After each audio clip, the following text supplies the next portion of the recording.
तो स्टूडेंट कैसे हैं आप लोग। स्वागत है आपका अपने YouTube channel success academy with Praveen.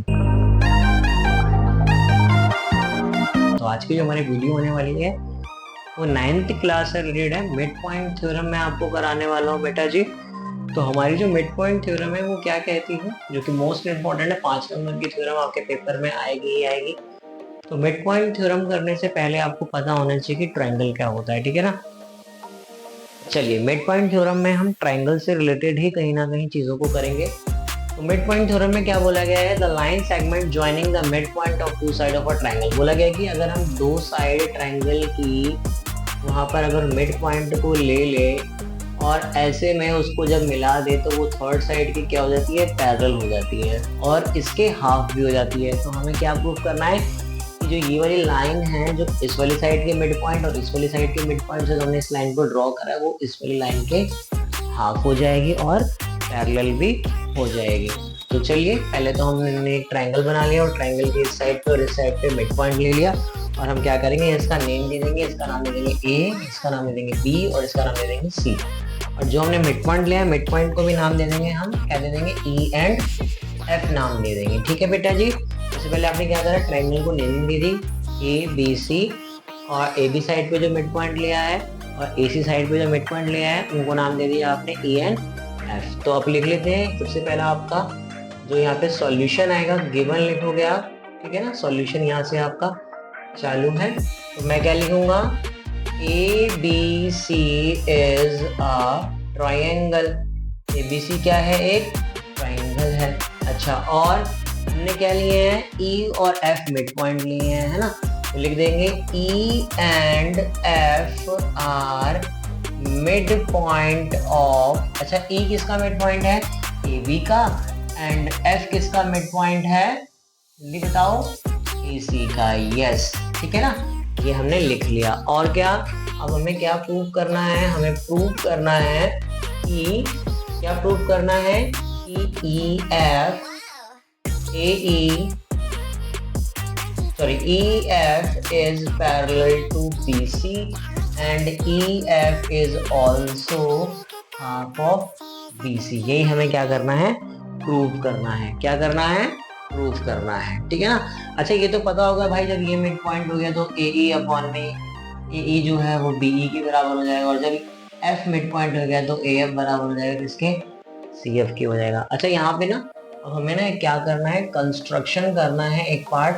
तो हम उसको क्या कर लेंगे, लिख लेंगे कंस्ट्रक्शन। कंस्ट्रक्शन में आपको क्या करना है, EF को ना एक्सटेंड कर लेना है। क्या कर लेना है, EF को बढ़ा लेना है, ठीक है ना, एक पॉइंट तक, और उस पॉइंट का नाम हम लिख देंगे D पॉइंट लिख देंगे। क्या लिख देंगे, D पॉइंट, ठीक है ना। और ऐसे में हम C से भी एक लाइन खींच लेंगे इस तरीके से, है ना।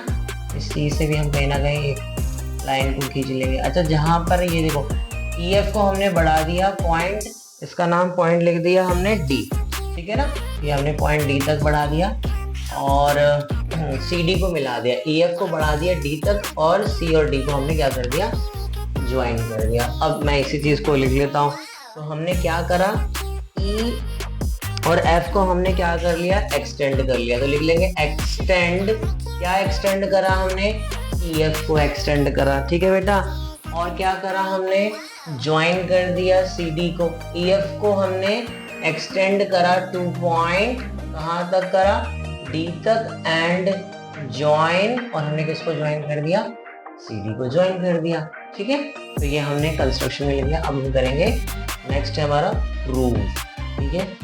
अब प्रूफ में क्या करना है, आपको इस ट्रायंगल में चलना है, एक ये वाला ट्रायंगल और एक ये वाला ट्रायंगल। देखो, ये ट्रायंगल 1 और ये ट्रायंगल 2, इन दोनों ट्रायंगल में आपको चलना है। ट्रायंगल 1 एंड ट्रायंगल 2 में चलना है। तो मैं लिख लेता हूँ, ट्रायंगल 1 का नाम क्या है, AEF। तो मैं लिख लेता हूँ इन ट्रायंगल AEF, एंड दूसरा ट्रायंगल का क्या नाम है, CDF। क्या लिख लूंगा, CDF। तो ये लिख दिया हमने ट्रायंगल CDF, ठीक है ना। अच्छा, जरा देखो, अब यहाँ पे भी एक एंगल है, यहाँ पे भी एक एंगल है ना।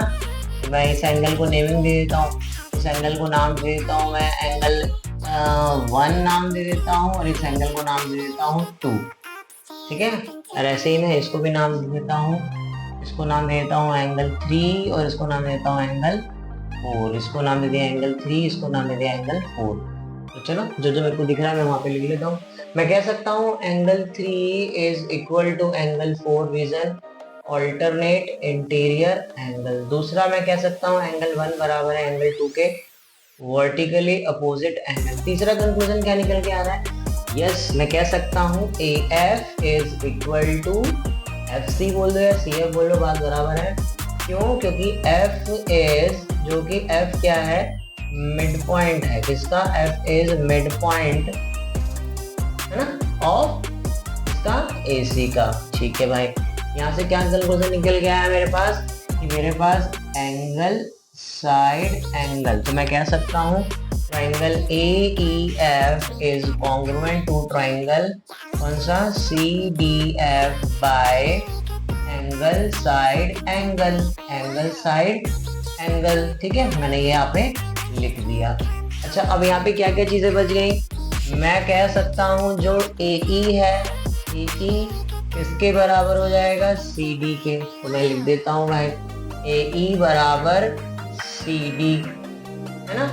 और क्या कह सकता हूँ मैं? और मैं कह सकता हूँ ई एफ बराबर हो जाएगा डी एफ के, ई एफ बराबर हो जाएगा डी एफ के। ठीक है ना, इन दोनों का रीजन लिख दूंगा by C P C T, और इसको मैं डाल दूंगा इक्वेशन नंबर 1। यहाँ तक आपका कवर हो जाएगा। बहुत इजी वे में करा हमने। ठीक है ना, क्या करा हमने सबसे पहले क्या करा, गिवन लिख लिया, फिर हमें जो प्रूव करना था वो लिख लिया, फिर हमने कंस्ट्रक्शन कर लिया, फिर हम दो ट्राइंगल में चले, triangle number 1 and triangle number 2। ठीक है ना, उन दोनों ट्राइंगल को हमने क्या प्रूव कर दिया, कॉन्ग्रुएंट प्रूव कर दिया है बेटा जी। और इस तरीके से हमारे पास ये कंक्लूजन निकल के आ गया। नेक्स्ट आपको क्या करना है, नेक्स्ट जब मेरे पास जब ये सीपीसीटी आ गया, अब मैं क्या करूंगा, अब मुझे कहीं ना कहीं मैं ये देखता हूँ कि AE और BE तो क्या है, आपस में बराबर है। EE बराबर BE, क्यों बराबर है? क्योंकि E is mid point, E is mid point of, E किसका मिड पॉइंट है, जल्दी बताओ, AB का। ठीक है भाई, यहाँ से मेरे पास ये भी कंक्लूजन निकल के आ गया। इसको मैंने क्या मान लिया, सेकंड मान लिया। ठीक है ना, चलो। अच्छा, मैं ये कह सकता हूँ, मुझे ये भी पता है कि भाई ये जो CD है, ठीक है ना, मैंने यहाँ से AE किसके बराबर प्रूव करा, CD के बाय CPCT। अब यहाँ से कंक्लूजन क्या निकल के आता है, जो CD है वो, जब भाई सिंपल सी बात है, ये इसके बराबर है तो ये भी इसके बराबर होगा, है ना।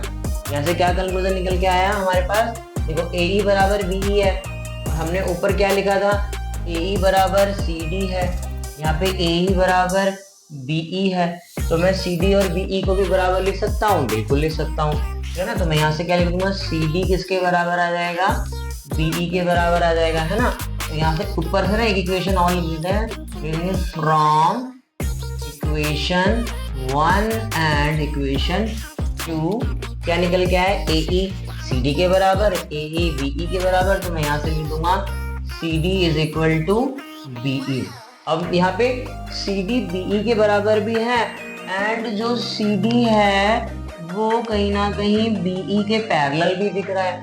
और हमने यहाँ पे क्या सीखा था कि अगर दो साइड बराबर और पैरेलल हो जाए, है ना, हमने क्या सीखा था, मैं थोड़ा सा यहाँ पे लिख देता हूँ, हमने क्या सीखा था, अपोजिट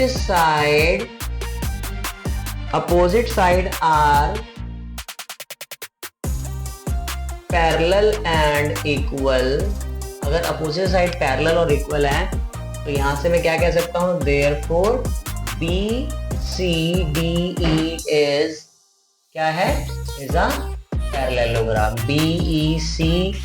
BCDE क्या है, एक टाइप का फिर पैरेललोग्राम है।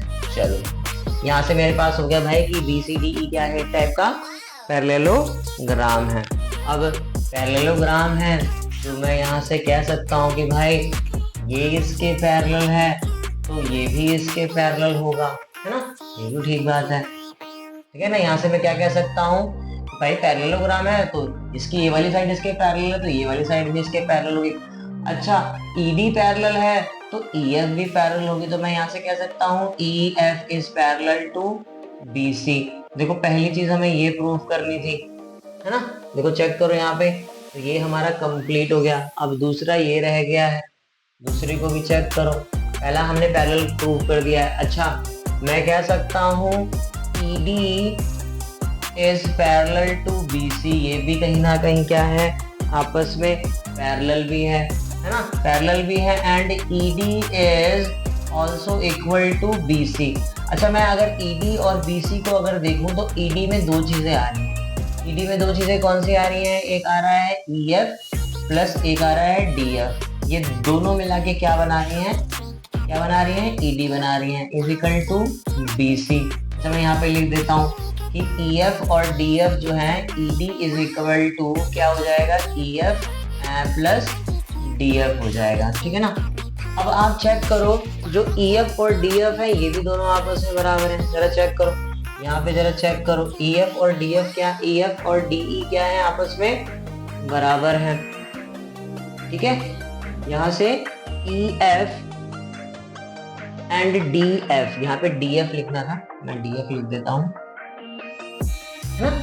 EF और DF, अब यहाँ पे चेक करो, मैं EF और DF में से किसी को भी एक टाइम लिखे रहने दूंगा। अच्छा, मुझे यहाँ पे EF चाहिए ना, तो मैं EF को EF भी लिखे रहने दूंगा और DF की जगह भी क्या लिख दूंगा, EF, ठीक है। अब ये देखो, अब ये क्या हो जाएगा भाई, अब मैंने यहाँ पे DF की जगह EF क्यों लिखा मैंने, क्योंकि मुझे पता है DF is equal to EF, है ना, बाय सिंप्लिसिटी मैंने यहाँ पे प्रूव करा था। अभी क्या हो जाएगा, ट्वाइस ऑफ EF हो जाएगा, BC हो जाएगा। अब EF यही रहेगा, तो BC अपॉन में 2 आ जाएगा। मैं इसको ऐसे भी लिख सकता हूँ। देखो ये भी मेरे पास प्रूव हो गया है। देखो यहाँ से मैंने ये चीज़ भी निकाल दी, तो मैं यहाँ पे मैं कह सकता हूँ भाई मेरी ये थ्योरम क्या हो गई, कंप्लीट हो गई। तो आप लिख दोगे हैंस प्रूव। इसी के साथ आपकी ये वाली थ्योरम होती है कंप्लीट, और मिल जाएंगे आपको 5 नंबर, ठीक है बेटा। जानना, थ्योरम बहुत इंपॉर्टेंट है। थ्योरम आपको मैंने इजी वे में करा दिए। थ्योरम आपके पेपर में 5 नंबर की आ सकती है। इस थ्योरम का अगर आपको स्क्रीनशॉट लेना है ले सकते हो, प्रैक्टिस करते रहो, ठीक है, अच्छे नंबर लाते रहो। और इसी के साथ ये वीडियो को यहीं ख़त्म करते हैं। वीडियो अच्छी लगी हो तो लाइक और शेयर करना बिल्कुल भी ना भूलें। इस तरीके से प्यार देते रहिए। Okay, bye.